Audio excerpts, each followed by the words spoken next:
So guys, that's how my Scion 2005 X8 is running after I changed the throttle body to intake manifold gasket, which is right in between here. It really did a great job. Before that I did, of course, I think the idling, the main issue is the idling fluctuation when you are in drive, and that kind of was solved by changing the throttle body valve. I think it's called, because there's a sensor, a position sensor, which is right in the back here, and the valve is underneath. It's right there. You can see the plug for it. So the valve is there, and that's kind of what dictates the idling when you're in drive and you stop on a light or something. That also improved a little bit. So now I did the transmission fluid, but I just want to show you, I think I didn't show yet how the car is idling after I fixed that little gasket here. So any gasket that might have a vacuum or something, it will generate a higher a bad idling. For example, I can give you a clear example. If I remove this hose, you see that? And this is a little bit of air going in. You see how bad the idling goes to? Just a little bit. Look at that. It's pulling in more air than it's supposed to, and that will create a vacuum. So that's important to know. Yeah, so hoses, you guys have to check hoses. Anything that might be giving you a little leak or something, any leak might be a problem as well. Like this hose is right here, they go direct into the manifold. This big one I changed, it was kind of rotten. So those are the things to look out for that could influence your idling.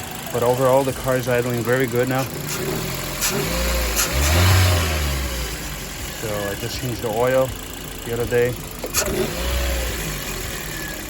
So I might have a problem with one of the spark plugs. I'm not sure, maybe number 1 right there, because it tends to do a little stalling sometimes. But let's go to here.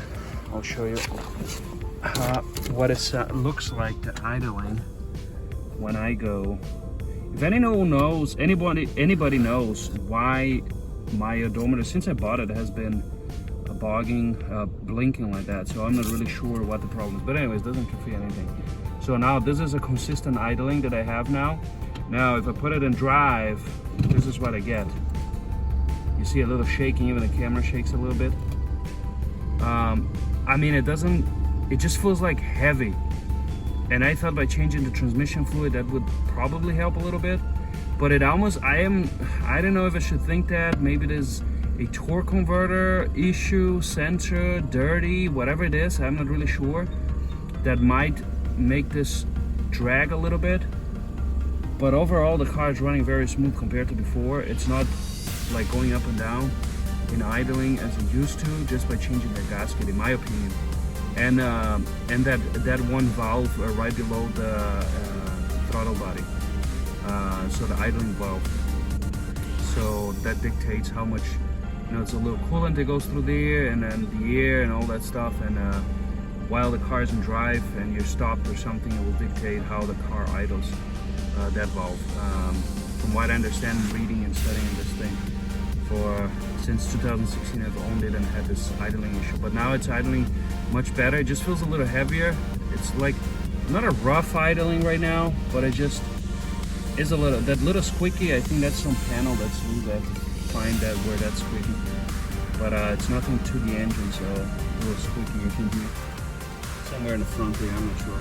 But yeah, that's what it is. You can see it looks pretty consistent. So if I put it in park again, or neutral, you see it goes up a little bit, but it's a consistent, smooth idling.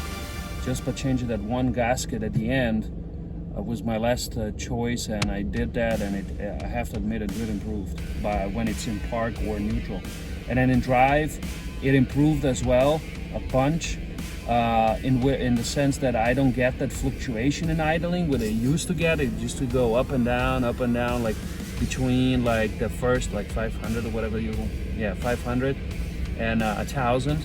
It would just go up and down between that. quite often, but now it's as steady as whatever that is. I don't know, like 4 or 5. It might be off, but it should be like 600, I guess, right now. So RPM, I guess, but it's very, very smooth, maybe even below that. But anyways, that's what I want to show you guys.